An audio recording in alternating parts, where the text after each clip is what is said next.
চলছে এই উচ্ছেদ অভিযানে। আপনারা দেখতে পাচ্ছেন যে ফুলের যে দোকানপাট ছিল রাস্তাঘাট,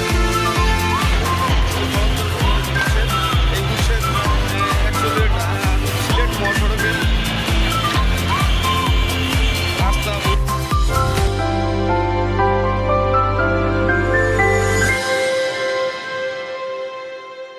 করে যে তারা এই ধরনের